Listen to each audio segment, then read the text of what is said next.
You know, have you ever found yourself just completely baffled by the decisions your parents make? Or maybe totally unable to understand the worldview of your kids? We usually just write this off as a simple age gap, right? But the truth is actually so much deeper. To really understand our parents, our children, and honestly ourselves, we have to look at the shifting landscape of societal trauma. Over the last century and a half, the core human struggle has radically evolved. We've literally gone from fighting for our physical survival in muddy trenches all the way to modern psychological disconnection sitting in front of our screens. It's a fascinating journey, and by mapping it all out, everything about how we interact today is going to start making a lot more sense. Okay, let's dive into this 150-year journey. We're breaking this down into 5 distinct eras. Number 1, wars and physical survival. 2, silence and shattered ideals. 3, neglect and economic betrayal. 4, the digital disconnection. And finally, number 5, the impending AI question. All right, Section 1, Wars and Physical Survival. This covers the lost and greatest generations. So, jumping back to the late 19th and early 20th centuries, the lost generation and the greatest generation were born into a world that was just about to be completely turned upside down. Their brutal backdrop included World War I, the crushing, inescapable weight of the Great Depression, and then the ultimate devastation of World War II. For the lost generation, born between 1883 and 1900, their absolute core struggle was a profound sense of meaninglessness. Just imagine being a young guy sent into the absolute horrors of World War I. You're charging through mud-filled trenches, breathing in mustard gas, and watching your friends perish. All because some old men in capital cities decided to draw new lines on a map. You see, before the war, society actually believed in progress and civilization. But the war completely killed that belief. The survivors came home, realizing the institutions had just straight up lied to them. They were physically alive, sure, but they were spiritually lost. It's a heavy disillusionment that was perfectly captured by writers like Hemingway and Fitzgerald. I mean, how do you even build a life when you've seen proof that nothing actually mattered? Then, right on their heels, came the greatest generation, born from 1901 to 1927.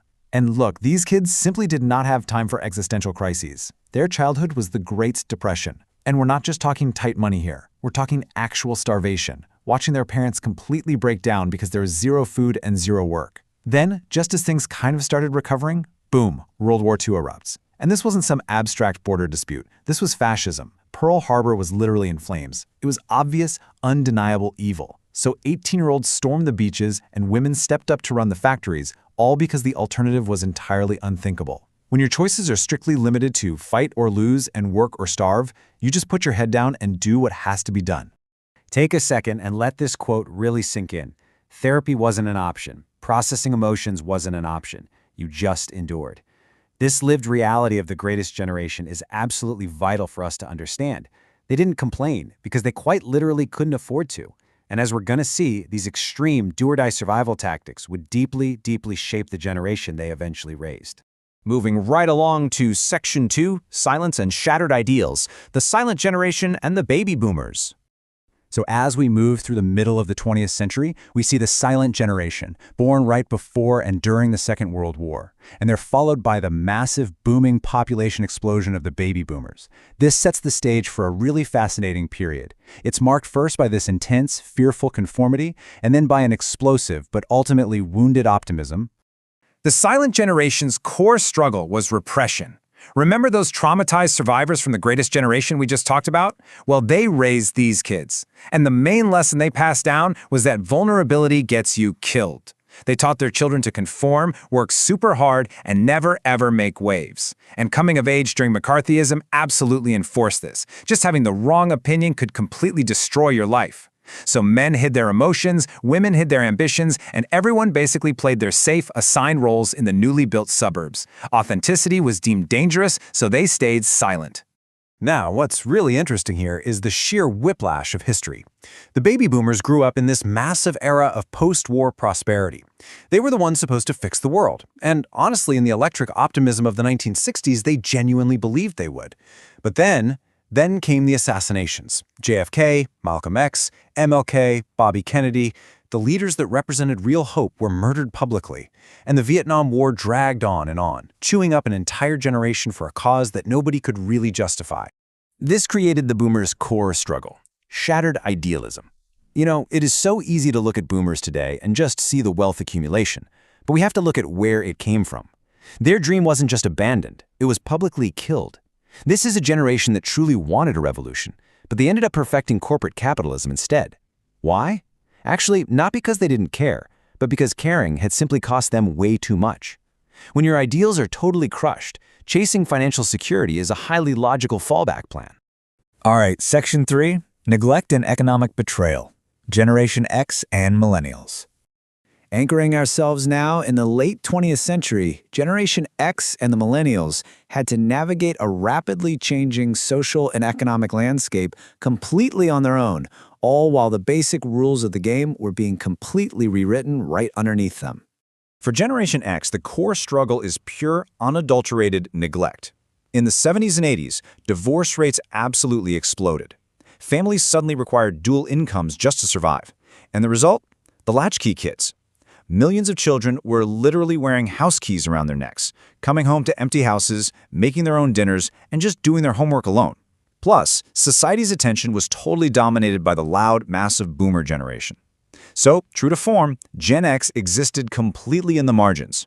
They developed a dark sense of humor and this fierce self-reliance because they learned early on that institutions aren't going to help you. You have to handle your own problems. Now, all of this builds into a very specific set of rules that were handed down to millennials. I like to call it the millennial script. It goes like this: study hard, go to college, even if it means taking on massive debt because a degree guarantees a good job. Hustle, grind, and success will just magically follow. And millennials, they followed this script absolutely perfectly. They did exactly what society told them to do. And that leads directly to their core struggle, betrayal. Because the script was a complete lie. Millennials graduated right into the devastating 2008 financial crisis. So-called good jobs paid poverty wages, housing prices absolutely exploded, and student debt ballooned out of control. But the real psychological damage here came from the gaslighting. They were called lazy by the very same people who were able to buy homes at 25 on a single income. They were mocked for not achieving what was at that point structurally impossible. When you internalize the rules, do all the hard work, get nothing in return, and are then blamed for it, well, it causes a fundamental questioning of whether any rules in society actually mean anything at all. That brings us to Section 4, the digital disconnection. Gen Z and Gen Alpha. So the crucial point here is that we are now entering the era of the true digital natives. Generation Z, born starting in 1997, and Generation Alpha, born from 2013 onwards. Every single developmental milestone for these cohorts is deeply, inextricably intertwined with the rise of smartphones, the perfection of algorithms, and eventually the isolation of a global pandemic.